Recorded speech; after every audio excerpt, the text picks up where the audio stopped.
Well, hey, we're in the studio again with Rhett Wimmer, and we're talking about Alzheimer's, dementia. And in this video, Rhett's going to give us 3 tips for making the most of life with dementia.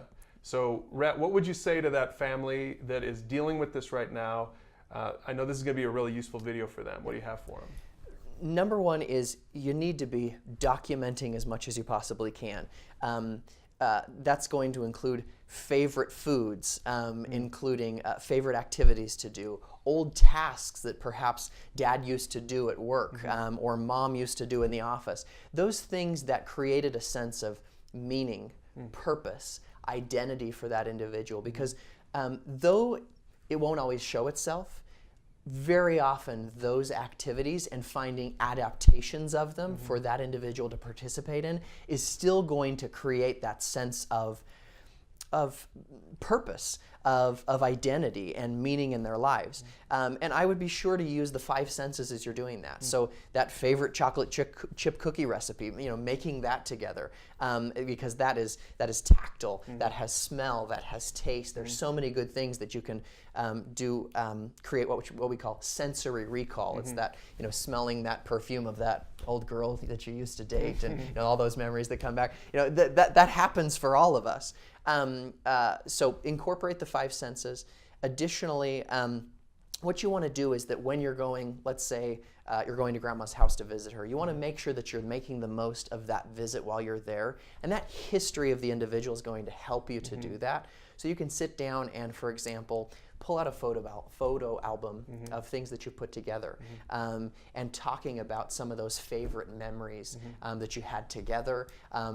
Go back time and time again to favorite stories that you know she loves to tell and make her happy. She doesn't remember you talk about this every time you come over, but it creates that old relationship that you previously had. Yeah.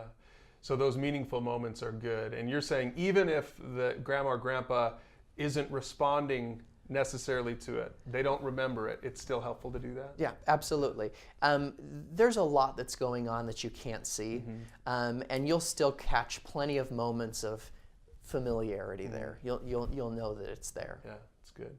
Okay, what's your second tip for families? In addition to that, along with the history that you're trying to gather of your loved one, includes routines, daily routines. So for example, if grandpa every morning got up at 6 a.m., he had a cup of coffee, banana, and read the New York Times, that's what you should continue to be doing. Now, he's probably not going to read the paper as well as he used to, but in creating that routine, it creates a sense of familiarity. One of the things that is perhaps the most frightening about being someone who has dementia is not knowing what's next.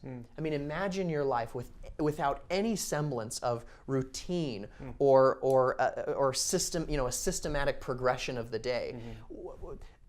It's so hard. Yeah, I mean, that's true. The anxiety that you would experience, the uncertainty, and so on. By utilizing those old patterns, you can avoid some of that.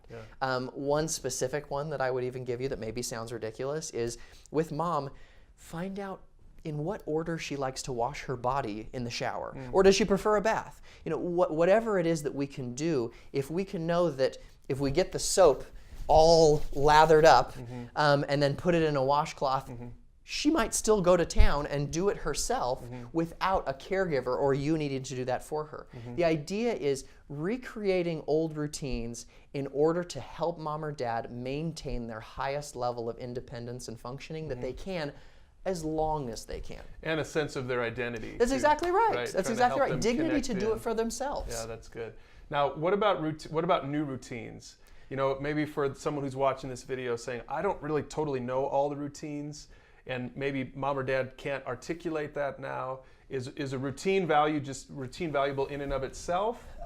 Yes, though perhaps we can't, recreate something from their past, by maintaining something that's consistent can help them know what to anticipate during the course of the day. Not always, but it can be beneficial. Yeah. Okay, that's good. All right, you've got one more tip for us. The last tip is as much for the caregiver, is as much for you caring for your loved one as it is for the person that has the actual dementia.